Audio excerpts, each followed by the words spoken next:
Good morning. Welcome to another edition of Coffee with Tea. I'm your host, the amazing Tea Street. I showed you this mug a week ago, emotional support coffee. It's necessary this morning. I woke to the news this morning that my younger cousin, Pastor Lamar Scales, had passed. And so it's taken me a minute to group myself and get moving. But today I wanted to talk about don't skip the process of forgiving. Whew. This is one I struggle with. And so it's important that I tackle too, if I'm talking about processes, that I too tackle the thing that is hard sometimes to do.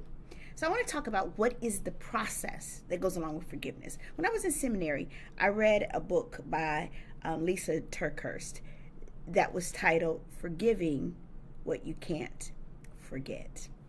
And that book really just kind of stuck with me. Even after I was done with that course, I carried that book and I keep going back to that book on the mornings that or the days that I'm struggling with forgiveness. I go back to this book.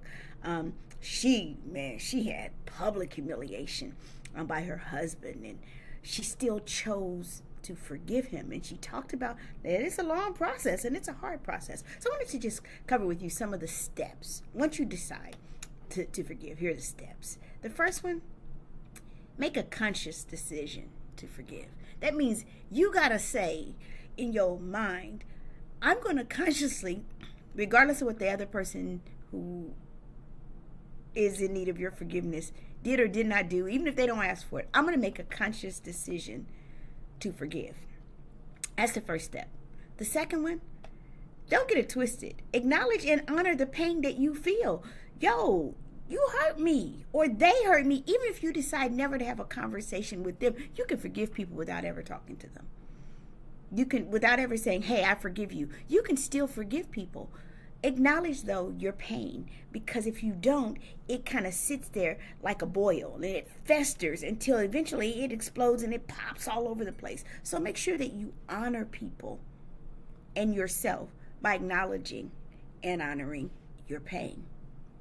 Third step, empathize, but don't minimize the offense. You can say, well, I understand that they were going through a hard time, or I understand da. It's okay in there to have your but it doesn't lessen the pain that I felt when they did it. You acknowledge that you're human when you do that. You say, I still have a soft spot, and I understand that there may have been circumstances that led someone to hurt me. But I need you to still understand that don't take away the hurt, because at the end of the day, intention doesn't change the impact of outcome of what we experience as a result of folks' actions. Next, let go of the anger. We carry anger so long, y'all. It's like a thing that gets in your tooth. You stuck in, trying to get it out of your tooth, but until you get some floss and pull it out, it annoys you and it sits with you all day long. And other person going on living their life, and you sitting with something stuck in your teeth that you can't get out. Ain't nothing worse than a piece of steak stuck in your teeth that you can't get out.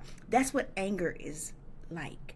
If you just hold on to it, it just stays stuck there until you finally work it loose and get it out. The next one, seek reconciliation or not. There's some difference of opinion about whether or not, once you forgive, reconciliation is necessary. Lisa, in her book, argues that it is necessary and that God wills that we reconcile with people. I ain't that spiritually deep yet. There's some folks I have forgiven, but I never want to ever have reconciliation or renewed relationship with ever again. That's my honesty and that's my truth. I'm not there yet. Y'all pray for my emotional maturity that I will get to the place where I seek reconciliation with people that have damaged me in ways I can't. I don't, and it's not that I can't forgive them, because I just don't desire to put myself ever in that kind of situation ever again. But what I choose to do instead is leave bitterness in the past. Every day I said, Lord, renew in me a right spirit and a right mind. I want to move on. And what I mean by that is that I leave the bitterness that I felt about it in the past. Forgiveness is such a hard concept for people to walk out. But can I tell you, until we do, it doesn't matter. Until we can walk it out, we keep repeating the same journeys over and over. And people always say, oh, forgiveness isn't for them, it's for you. Can I tell you, I used to think that was garbage. But can I tell you that it's true? Because many times people offend you and they keep going on with their lives and you're stuck in a place. The moment that you choose to forgive, whatever the offense was, no longer holds you in bondage. The shackles that are placed around your neck from unforgiveness, they fall the moment you let it go. So today, choose forgiveness. Whatever you do, if you want to be at your best in your apex, don't skip the process of forgiving. Have an amazing day.